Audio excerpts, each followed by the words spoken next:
Here is the reason why majority of Black women are behind in the dating game, behind in the marital game. They're not getting married and they cannot secure, or they have not been securing men who provide.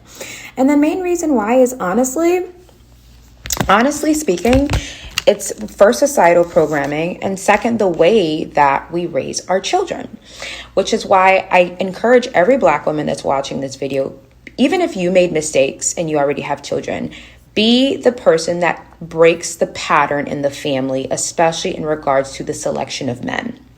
Let's be honest.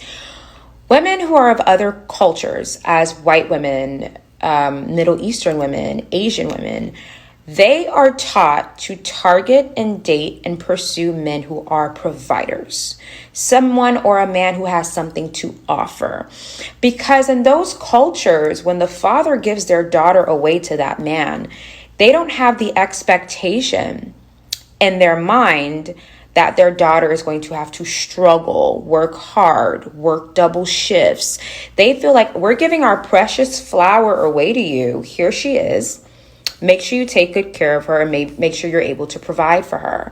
But in the Black community, we're taught different. We're taught to date someone just because you like them. Oh, he's not working. It's okay, girl. Girl, hold him down. Hold him down.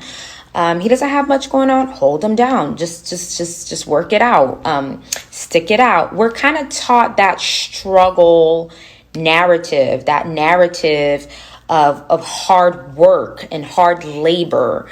And we're taught, but why would you be doing hard labor if you have a man present that you are in a relationship with? That's the difference. And there was a point in time I was working in a luxury firm. Luxury firm was predominantly a Caucasian luxury firm. And, we would have girl talk, like all the associates, like it was really chill vibes. We would all like sit down in the lunchroom and just talk about like girl stuff. Everyone's dating someone new, catching up. And I noticed that the Caucasian women in there and the Middle Eastern women in there and even the Latin women in there, their first question when anyone in our group was dating a man, their first question was, okay, what does he do for a living? That was always the first question. It wasn't, do you like him? Do you love him? Does he treat you nicely? No, that was never the first question. And as I grew up and I matured, it totally dawned on me. And I'm like, no wonder they are so far economically with marriages and with relationships, because the first thing that they look at is financial security. Black women, on the other hand, that is not the first thing that they look at unless they're from African cultures. African women are totally different when it comes to American women as far as how they date. That man has to be, if they're going to check bank statements before the marriage is even legalized, they're going to check bank statements. That's how it is in Africa. So props to African women. They have that on lock as far as Black women. But it dawned on me and I'm like, this is the problem. Like, this is it right here. Why are African American women not vetting men properly? Why aren't they choosing men who are educated? Why are they not looking for men who have something to offer? Why are they looking for men that they have to work with or slave with? Majority of the African American women that I know that are highly educated, hyper educated, they take care of their husbands. Their husbands are house husbands. And I've seen that trend. And when I was a kid, I knew it wasn't right. When I was younger, I knew it didn't make sense. But now that I'm older, I'm like, here. Shalom. Call Layla Yahweh. By Hashem Yahweh Shai. By Hashem Kakadash. All praises be to the Most High, Yahweh, in the name of His Son and our Lord and Savior, Yahweh Shai. Much respect and honor to the brothers that are doing the work in truth and sincerity, risking their lives and freedom to do so, pushing this gospel throughout the four corners of the earth. Salutations to the hopeful elect that are scattered abroad, and double honor and respect to the elders, to the apostles of Great Millstone. Coming back at you with another lesson, the Pookie and Ray Ray principle. So when we use the term Pookie and Ray Ray, we're talking about low-level, low-caliber, low-quality men that have a boy's mindset. They're not kingdom minded. They're not kingdom focused. They have a very minute span of perspective. They're only interested in opening up a small candy shop on the corner, if you will. So when you look at the mindset of a man of the Lord, he's thinking big. He's not thinking to be an employee, but he's thinking as a ruler over employers, a corporate mindset, a chief executive mindset, which is really bigger than that because it's looking at being a resource owner, a land owner, a gold and silver owner. So the true high value man is a man of the Lord, which spiritually is a part of the tabernacle of the men of the house of David. And many Israelites don't know our history, that our men were the kings over the nations under the house of David. So it's beyond their reality to be able to conceive something of such a great feat. They're only thinking on a low level. They don't believe that the Israelites ruled over the ancient world, followed by King Solomon and followed by the subsequent kings of Israel and Jerusalem and Judah. So I want to go here. So the woman was never made or created to have to look or be forced to look for husband-like qualities. The man, your father, was charged with that responsibility to find husband qualities. You're not created to be able to discern the traits and characteristics of a quality, high value, high caliber man. Your father was charged with that responsibility. And we're going to get that. I believe it's in Numbers chapter 30. Let's go here first. So she mentioned the flower, which is the virginity of a young woman, a young damsel. Let's go to Sirach 42. And let's go to verse 9. The father waketh for the daughter when no man knoweth, and the care of her taketh away sleep. When she is young, lest she pass away the flower of her age, and being married, lest she should be hated. So your virginity is preserved for your husband. In order to demand a traditional man, then you must be traditional, untouched, a virgin. That is where you're justified to wear a pure white dress. So the Father protects that sacred purity and loses sleep at night. Because if we depend on, this is the Pookie and Ray Ray principle, your future bride, which is your future wife, will be abused through too much liberty. What do I mean? Ran through, okay? Ghetto gagged, deep dug, you name it, okay? And in this system, this behavior has been normalized.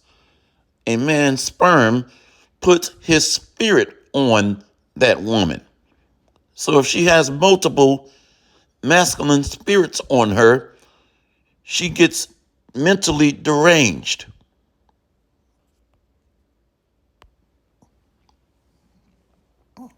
Sirach 42 and 10.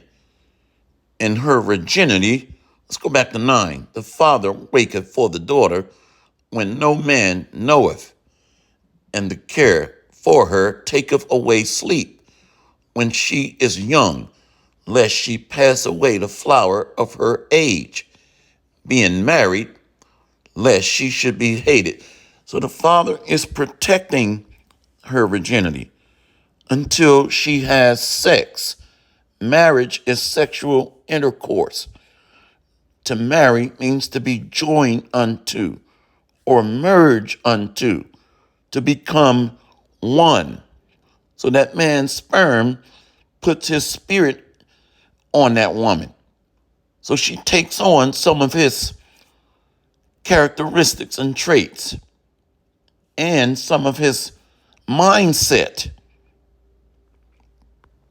Verse 11, keep a sure watch over a shameless daughter, lest she make thee a laughing stock to thine enemies, and a byword in the city, and a reproach among the people, and make thee ashamed before the multitude.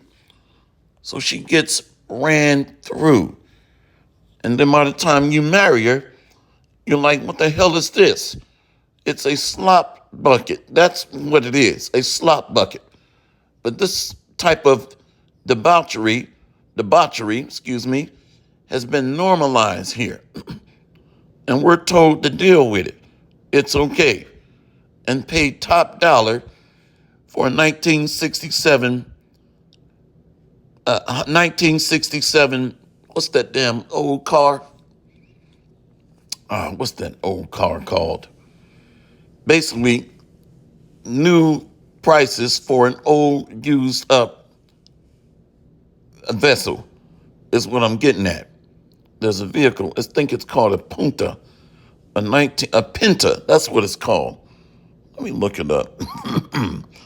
So we're being told to expect a new value or new glorious expectations on a used up vessel. Let's look up. This is where my mind is taking me right now. Pinto, that's what I'm talking about. The hell is this? So we're investing top dollar into a used up vessel, which it doesn't make sense to do this. This is ridiculous. Imagine me presenting this to you and say, "Hope, join unto this a 1967 Pinto, and I'm going to charge you $13 million. It does not make sense. So the Pookie and Ray Ray principle, when you look at these young men, they're tapping into the mindset of young girls just wanting to have fun. Girls just want to have fun. They even made a song on there. I think it was Cyndi Lauper.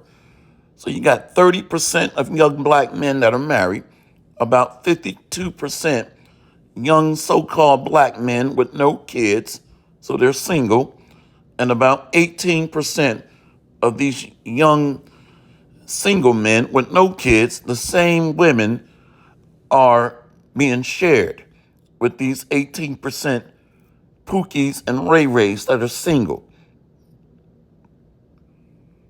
So these men are generally low-grade, low-caliber men looking to do just that, just have fun. So you wind up with a woman in her 30s or up, the 1967 Pinto metaphor, looking for a high-grade, high-quality man of the Lord with a king mentality. It doesn't add up. And her best years were given to, you got it, Pookies and Ray Rays. Let's go here to Sirach 26 and 10.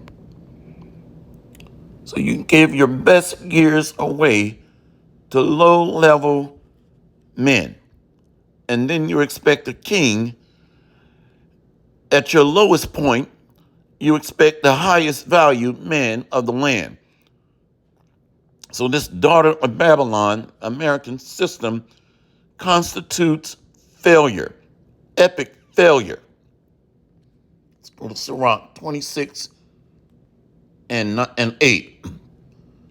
A drunken woman and a gatter abroad causeth great anger, and she will not cover her shame, her own shame.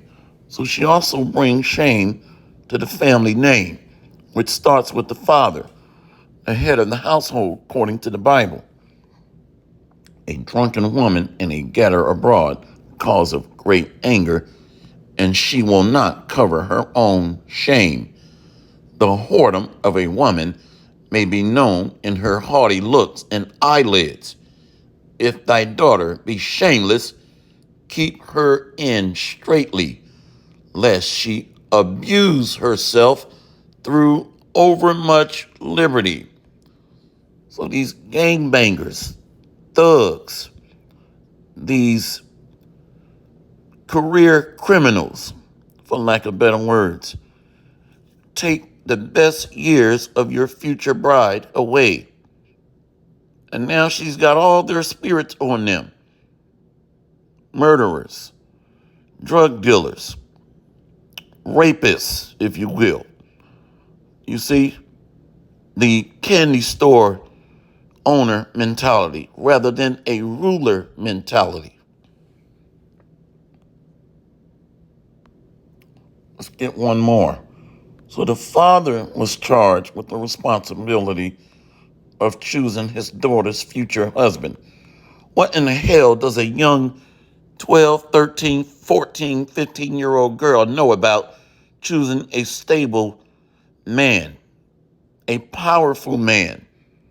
What is that? Let's go here real quick. Sirach 25 and 10. She don't know anything about choosing a powerful, stable man built on wisdom, that walks in wisdom. Sirach 25, verse 9. Let's go to verse 8. Well is him that dwelleth with a wife of understanding, and that have not slipped with his tongue, and that have not served a man more unworthy than himself. Well is he that hath found prudence, and he that speaketh in the ears of them that will hear. Oh, how great is he that findeth wisdom, yet is there none above him that feareth the Lord. So the men of the tabernacle of David built a dynasty of rulership through the fear of the Lord, which started with King David, followed by the subsequent kings and priests of the Davidic dynasty. That's the man to follow who chooseth your future husband. You see? So birds of the same feather flock together. Simps choose simps. Kings choose kings. Priests choose priests. You see? Priests to priests, kings to kings. Simps to simps. Let's close out here. So this entire society is upside down, disorderly, unruly. This girls just want to have fun mindset. No order, no structure. 70% of the so-called Negro households are led by single mothers. So the entire household is driven by emotions, feelings, sentimental things. Numbers 30, the book of Numbers, chapter 30. See, let's go to verse 2. We got to go to 1. And Moses spake unto the heads of the tribes concerning the children of Israel, saying, This is the thing which the Lord hath commanded. So when we read Numbers 1 and 18, these heads are the fathers So this goes back to the law. And Numbers 27, verse 16 and 17. Let me see real quick. The head of the congregation. The man was chosen to be the head of the household.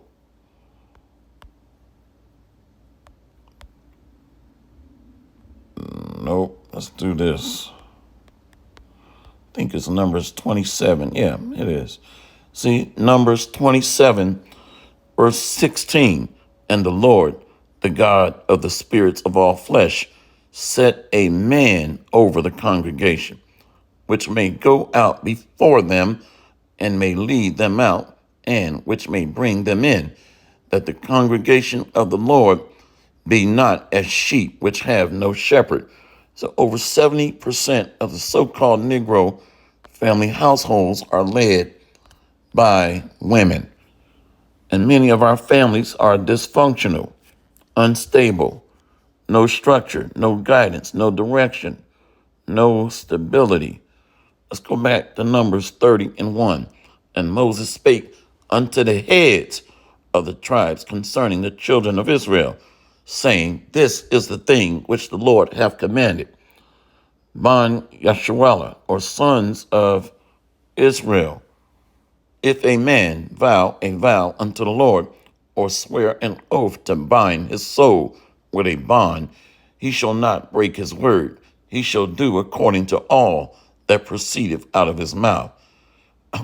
If a woman also vow a vow unto the Lord and bind herself by a bond, being in her father's house in her youth, so she falls under her father until she's married.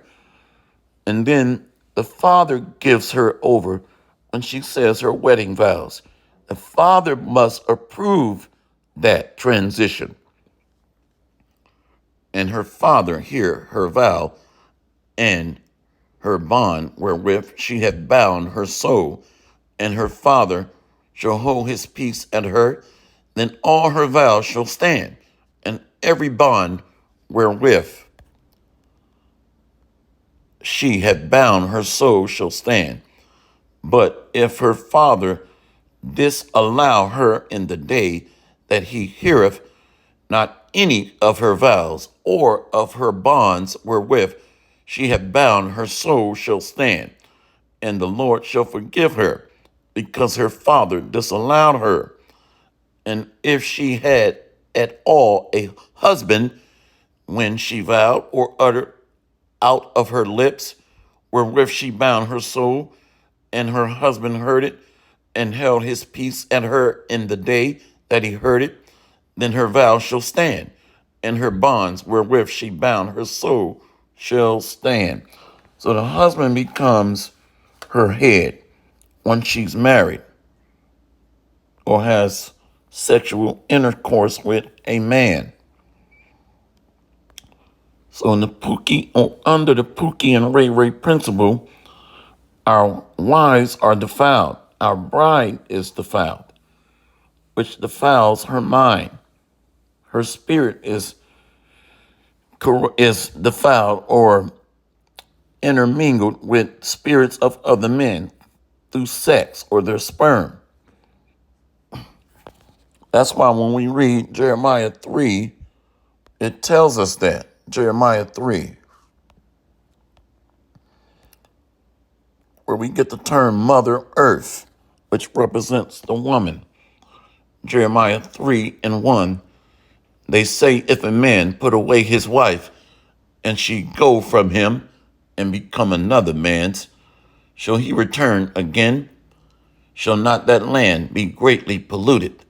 But thou hast played the harlot with many lovers, yet return again to me, saith the Lord. So the daughter of Zion committed spiritual fornication, adultery. Just like when a man has sex with his wife, he marries her through the act of sex. That's marriage. If she allow other men's sperm or seed to penetrate her, she is defiled with these men's spirits. So the man was created to choose a future husband. Husbands were created to choose future husbands, not you. And this is why the Lord has set up teachers in these last days, the men. When we read Ezekiel 34, that the flock of my pasture are men. I believe it's Ezekiel 34, the last few scriptures there. Set up teachers in the last days. Isaiah 30, verses 20 through 21. Hopefully this lesson has been edifying. All praises to Yahweh B'Shem Yahweh Shai, B'Shem Kakadash. See you on the next lesson, Lord willing. The Pookie and Ray Ray principle. Your future wife will be abused through overmuch liberty, defiled, and then you're expected to go in with full value, full energy, top price, a high value man for a 1967 Pinto. See you on the next lesson, Lord willing. Shalom, Barakatham, Kwam Yasharallah, and the Bad Babal. We got next, Lord willing. Shalom.